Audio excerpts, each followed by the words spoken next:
A sudden spike in the electricity bill. In a rush, I called the power company.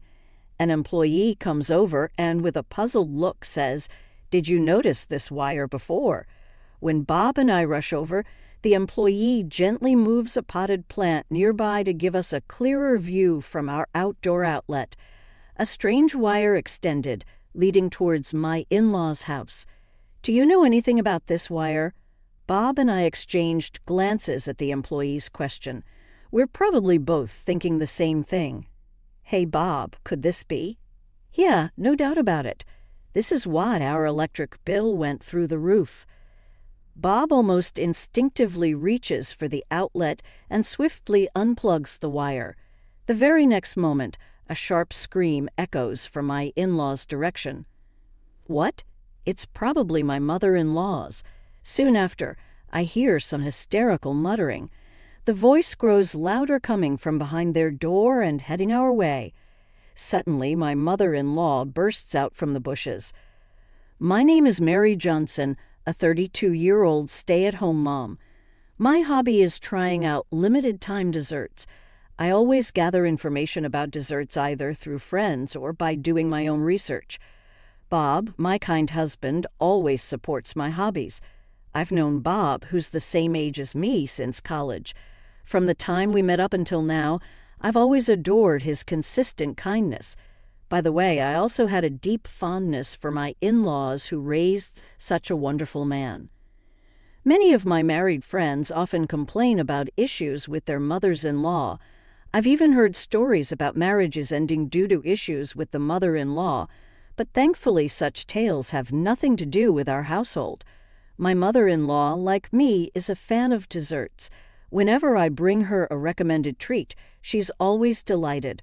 And my father-in-law, though a man of few words, always has a reassuring smile. Both of them have always been fond of me, and I felt the same about them. My in-laws currently live about a 30-minute drive away. Not too close, but not too far either, just the right distance. But sometimes I wonder, with the two of them, maybe we could live together. It's not that I want to live together, but perhaps we might get along better than expected. I adored them enough to even entertain such thoughts. However, I come to realize that life isn't always that sweet. One day I was thrown off by the news I got from Bob. "What? Your parents?" Turns out my in-laws were moving into the vacant house next door. I had always assumed they owned their place, but it seems they were actually renting. Their house had gotten old, so it appears they were considering moving when they found out about the empty house next to ours. They jumped on the opportunity. It is a sudden short-distance habitation. I was immediately consumed by anxiety. Up until now, I've gotten along with my in-laws without any issues. I wonder if it'll be okay. Living next door means that if we're up for it, we can see each other every day. I do like my in-laws, but to be honest, seeing them daily is a bit much. But it's not like I can suddenly say that it's too close and not to move here. Actually, when we heard about the move, Bob gently advised his parents, "Maybe you shouldn't." But they didn't want to hear it, saying, "We get along so well now. It'll be fine. I thought we could even live together." I want to smack my overly optimistic self for thinking that way. As my anxiety grew, my in-laws moved in. We greeted them cautiously, but at first, things seemed okay. We maintained a good distance and set some boundaries. But as they started to feel more at home, my mother-in-law began to push boundaries like never before. She was acting out every single, "Don't do this" behavior you hear about in the grapevine. Dropping by without calling ahead became her usual, and once she's in, she'd act like it was her own house. And not only that, it was like they were checking our every move. Then on the day my mother-in-law paid an unannounced visit and checked on our dinner, she said something outrageous. "Hey, Mary, I've been thinking. Maybe you could stop locking the door." What? I couldn't believe my ears. Can you believe it? In this day and age, my mother-in-law is suggesting I leave our house unlocked. Not locking the door means not knowing who could walk in at any time. That's just not comforting. It's obviously a bad idea. Ever since my mother-in-law moved nearby, Even the doorbell ringing makes my heart race. Now, there's the possibility she could just walk into our home without us even knowing. I'm certainly not okay with that, with how things are lately. I've got to admit, not locking the door feels kind of scary. Trying to keep things light, I declined with a smile. But she frowned and replied, "Oh, Mary, you're such a warrior. But don't fret, I'll tell our neighbors to look out for you, and don't forget your father-in-law and I are here too. We'll be popping in frequently." I understand her words come from a good place, and I appreciate that. That's why I couldn't bring myself to tell her how burdensome her frequent visits had become. But everyone has their limits. Last week it felt like she had perfect attendance at our home. I have tea with my mother-in-law at our home every day. Naturally, spending this much time together, it's no wonder some grievances arise. I've come to truly understand that a mother-in-law and daughter-in-law relationship is all about the right distance. She would leave unnecessary potted plants in our yard or plant flowers without asking. It's like she does whatever she wants. Now, if it was once every few months, I could tolerate it. But every day is a different story. Since the locking incident, she's brought it up several times. I managed to convince her by saying I was just a wife with strong security concerns. However, with that settled, my mother-in-law then started pleading, "I'd like a spare key." I knew I had to get Bob to refuse her request. Handing such a powerful item to her now is just out of the question. Though I found myself at odds with how she behaves, I didn't quite dislike her. She can be meddlesome, but I know it comes from my mother-in-law's good intentions. Rather, I felt more guilt for rejecting her than anything else. But as time passed, those feelings began to change. Whether it was me changing, my mother-in-law changing, or both, I can't be sure. However, I started to feel discomfort and irritation with her comments. It was a few months after she moved in. By then, it had become a routine for my mother-in-law to visit after lunch. I once asked about my father-in-law, and it seems he usually goes for walks or shopping alone. I suggested she should join him, but she declined, saying, "Walking tires me out." Lately, she's become a typical mother-in-law. Previously, when I made her tea, she'd just say thank you. But now there's always a comment like, "It's lukewarm," or "It's weak." Whenever she speaks, it's either gossip or bad-mouthing someone. Being around her just brings me down. But I can't exactly reject her, so I just nod and force a smile. It's just not good, right? The grass keeps growing and they never cut it. I've even thought about mowing it myself. Today, my mother-in-law was fervently discussing a neighbor's consistently neglected yard, so I was saying, "Oh," when my mother-in-law suddenly stopped talking.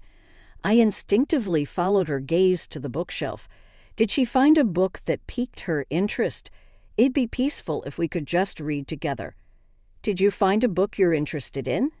As I was about to approach the bookshelf, she reached past it, grabbing something from the rack next to it. "Susan, you shouldn't touch that." Upon seeing what she took, I hastily reached out, but she just innocently opened it, and then she exclaimed with delight, "Oh, my Mary dear." "Oh dear, didn't you overspend last month? Goodness, your electricity bill is twice as much as ours." What my mother-in-law was looking at, as if she were reading a weekly magazine, was our household account book. "Stop, give it back." When I hurriedly snatched it away, my mother-in-law laughed softly. "You really don't have to be so flustered. But Mary, it seems like you're not so good at saving money. Bob must feel bad having a wife who struggles with budgeting. You should try a bit harder, okay?" I could feel my face heat up. Both the front and back covers clearly stated the household account book. Still, she took the plunge and opened someone else's household account book. I couldn't believe it. And about those desserts, I have a soft spot for limited edition treats too, so I get the urge. But if you can't even save a dime, do you think you really deserve to indulge in sweets? Furthermore, my mother-in-law kept on nagging, saying things like, "You spend way too much on food, and the electricity bill is outrageous." On top of that, she boasted about how frugal she was. After ranting for a while, she seemed satisfied and left. After my mother-in-law left, I was so moved that I couldn't stop crying. The accumulated stress might have played a part too. I've reached my breaking point. I cried nonstop until Bob came home. You don't have to take Mom's word for it, but I think it's easier said than done. I'm really sorry. I'll tell Mom not to come again. Yeah, please. Bob comforted me, and after I calmed down a bit, I decided to discuss something that had been bothering me. It was about the electricity bill. As my mother-in-law pointed out, it was high without any significant changes in our usage. It had skyrocketed over the past few months. I was concerned about it, but dealing with my mother-in-law had left me little time to think about anything else. Bob looked at the electricity bill details, puzzled. This is definitely strange.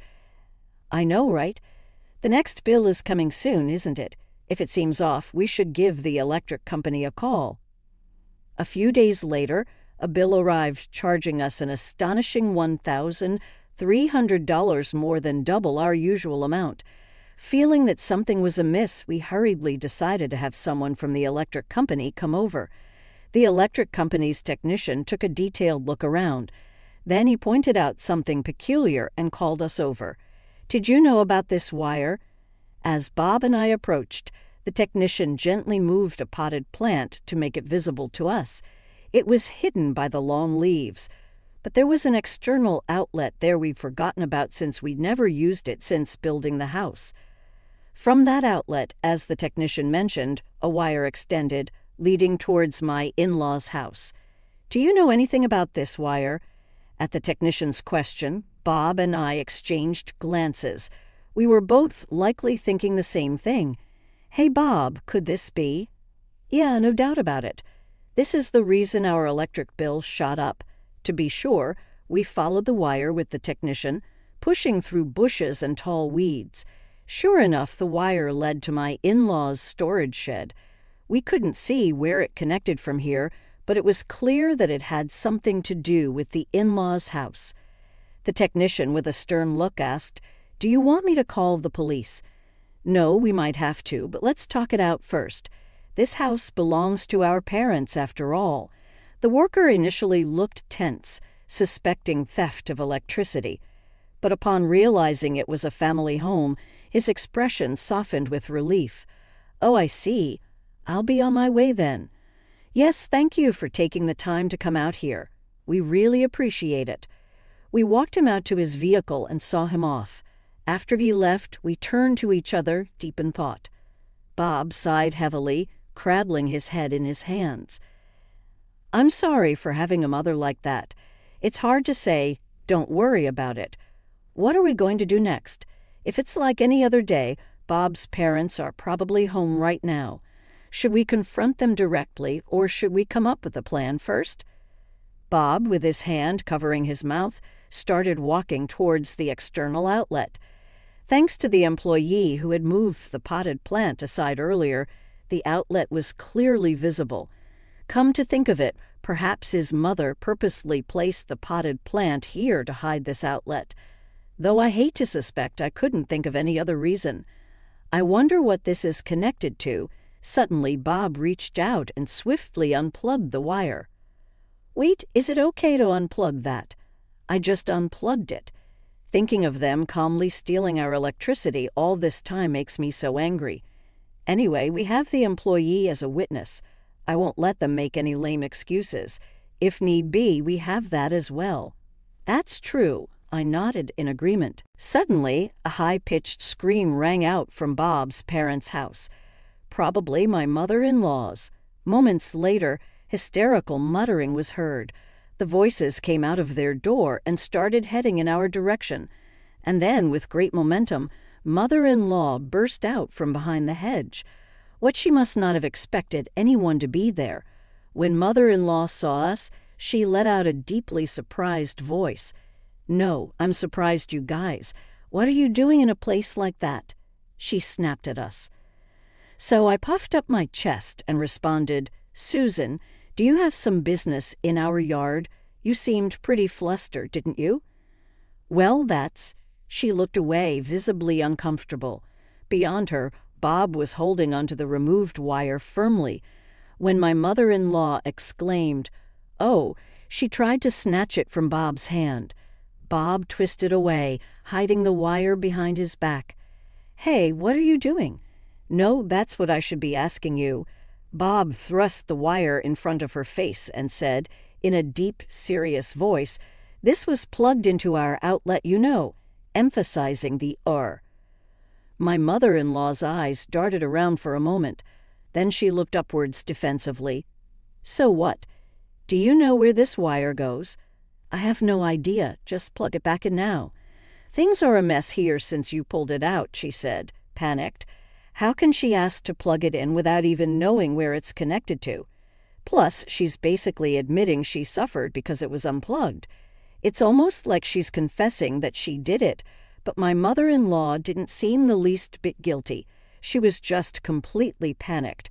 I knew why she was so flustered. Standing next to Bob, I smiled reassuringly. "Susan, please calm down. How can we plug in a wire when we don't know where it leads? This is our outlet, isn't it? It's no big deal to plug it in, it's just for a moment, so please." "Oh, Susan, remember what you told me. Not to waste even a bit of electricity," saying how Bob was unfortunate to have a wife who couldn't even save on electricity. Well, she started to fidget. "I won't make it in time." I heard her mutter under her breath. "What time is it now?" "Well, it's 9:57. "Oh no, I'm done for." After that exclamation, mother-in-law, stumbling all the way, hurriedly left. Bob was puzzled by his mother-in-law's strange behavior, and I knew the reason behind it. "Huh? Is that what you meant?" "So if we keep hanging around like this, she'll show up again." "That's right." Bob tossed the wire aside, and we headed back inside the house. A short while later, I heard a rattling sound at the front door, followed by the doorbell ringing. "This is my mother-in-law." I unlocked the door and opened it. "Hello, Susan," continuing from what I said earlier. "Enough of your chatter. Move over." As soon as the door opened, my mother-in-law pushed me aside and entered. She was visibly upset. Her footsteps thundered like a monster's as she made her way to the living room and then heavily flopped onto the sofa. Bob, who was in the living room, furrowed his brows with a puzzled expression and was about to speak, but my mother-in-law was a tad quicker. "Oh, I'm parched." "Hey, is the tea not ready yet? You're so slow." Act before being told. That's basic etiquette, right? "Oh, yes, and another thing, why do you always lock the door?" "Everyone in the neighborhood says I have a cold daughter-in-law." "There's nothing worth stealing in this house anyway, it's just so pretentious." "It's annoying," she continued to grumble. "Oh, this is hopeless. I can't stand it anymore." I grabbed the half-drunk plastic bottle nearby and slammed it down on the table in front of my mother-in-law. She sat there, her eyes wide and frozen in shock. Mary, here you are, your water. And you said there's nothing worth stealing in this house. But sadly, there are greedy and sneaky people out there. For example, people who steal electricity." I could see the panic on my mother-in-law's face. I sat right next to her. My mother-in-law didn't have the courage to look at me, even though I was right next to her. She stared before her, her face pale. "Mary, what's wrong? You don't seem like yourself." "Really, Susan? Even I have my limits. Did you think I was a god or something?" I tried to lighten the mood with jokes, but she was as frightened as if she had seen a demon. My mother-in-law asked Bob for help, but he just shook his head. Next to her was her daughter-in-law, who turned demon, and a few feet away was Bob, who was unwilling to help her given the circumstances. My mother-in-law's next move was predictable. "I'm sorry, I remembered that I have something to do, so I'm going to go." "You're not going anywhere, are you?" I pushed my mother-in-law's shoulder hard as she tried to get up from the couch. Her back sank deep into the sofa. "Mary, I really need to." "You were the one who said you were thirsty, weren't you? You made such a fuss, and now you say you can't drink water. That's pretty hypocritical, don't you think?" Tears filled her eyes as she reached for her bottle, but this time Bob stopped her. My mother-in-law seemed relieved for a moment, but she didn't want me to drink the leftover. The real problem begins now. When did you start stealing our electricity? You often accuse me of stealing. That's a terrible thing to say. But the wire that's plugged into my outlet actually comes from your house, right?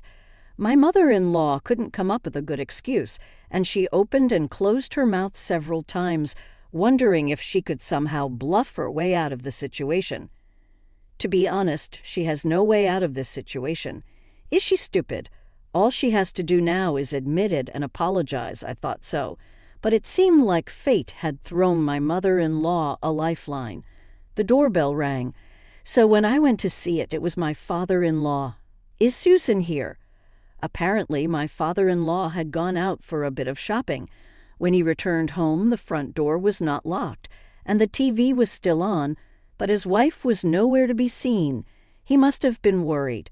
Seeing her lifeline, my mother-in-law ran to him, tears streaming down her face. My father-in-law seemed quite embarrassed by his wife's distraught appearance. That's when Bob stepped in and explained everything from the start. After thinking for a while, he began to speak slowly. Isn't there some kind of mistake? Of course, he would find it hard to believe that his own wife had been secretly stealing electricity from their son's house. Then, who did the wiring? Do you think a complete stranger would go through the trouble of connecting someone else's wiring to another person's house? My father-in-law crossed his arms and was deep in thought. He nodded and said, "Let's go and have a look first," and stood up. But my mother-in-law exclaimed, clearly flustered and trying to intervene. However, my father-in-law asked Bob to show him what was happening and walked towards the power outlet. The wiring seemed to trail off into a storage shed and couldn't be seen from where they were. When my father-in-law investigated and returned, the color had drained from his face. "I'm so sorry. I truly am." Apologized to them now, and my mother-in-law was like, "I'm sorry," just like a child. My father-in-law said the wires went to the battery and were connected to my mother-in-law's computer via an extension cord. The battery was purchased when she moved to a new house. Not only during emergencies, but apparently a salesman told her that it's cost-effective to store electricity during the cheaper nighttime hours and then use it during the day. And my mother-in-law actually did it. She used the house's electrical outlet to store electricity at night and used it in her home during the day. At first, that was all she did, but her extension cord had an unused socket, so she apparently started plugging in her computer and other home appliances. Eventually, she started receiving electricity from our house all day, not just at night. My mother-in-law justified her actions by saying, "I heard it was more economical." Naturally, I was annoyed that she was stealing the electricity without permission. But what made me even more angry was that despite my mother-in-law's constant criticism and belittling towards me, she was lying the entire time. "You often said how Bob is so unlucky to have a wife who can't save money, and how I buy sweets but can't even save a dime, didn't you? That's true, isn't it?" Her lack of remorse was considerable. Just saving money on your electricity bill by using someone else's electricity doesn't mean you're saving money. That's just theft, I continued further. And just so you know, I won't let this slide just because we're family. If you don't sincerely apologize, we'll have no choice but to involve the police. My mother-in-law looked surprised for some reason. Did she think she could pull it off? What a wife you are. Are you saying that you would betray me, your own family? Don't twist things. We're a family, and we just want to make sure things are right. I took out my phone. Evidence. You have no evidence. With all this evidence, do we need more? If so, let us provide you with something more conclusive. I pointed towards the roof. My mother-in-law strained her eyes to see, then her face paled. Yes, our house had security cameras installed by sheer coincidence. The area around the outlet was within the camera's range. My mother-in-law let out a soft "ah" in distress. "Is this enough proof?" "Oh, one more thing. Is there more?" Today was the release date for the limited edition dessert, so you were in a really big hurry, right? No way, I flashed her a cheeky smile. Yes, I had a friend buy it for me, so I was able to secure it safely. If you hadn't been so obsessed with siphoning electricity, you might have been able to buy it online. What a shame. My mother-in-law fell to the ground, trembling and helpless. After talking with Bob, we decided not to report my mother-in-law to the police. She admitted her wrongdoing and we had evidence. But it was more troublesome than anything, and since she was our family, there was a chance that it would be ignored. Instead, we decided to have my in-laws pay for the electricity used and additional compensation for the inconvenience. Living in close quarters meant things were bound to get awkward, but that determination was necessary for my peace of mind. My in-laws seemed to feel the tension as our interactions decreased. One day we received some happy news. They were returning to their old house. Apparently, rumors of electricity theft were being spread, especially about my mother-in-law. She got quite upset and started crying, saying she wanted to go back to her previous house. By the way, I thought that my mother-in-law had good relations with her neighbors, but it turns out that she did not. She was just being treated like a fragile object. After paying us and the moving expenses, my in-laws were left lamenting that they were out of money. However, we're absolutely not going to help them out. I hope they cut back on their beloved sweets and manage on their own. On the other hand, now that my mother-in-law is gone, I've been living life to the fullest every single day. Our electric bill has significantly reduced, and I'm currently debating which dessert to treat myself to next.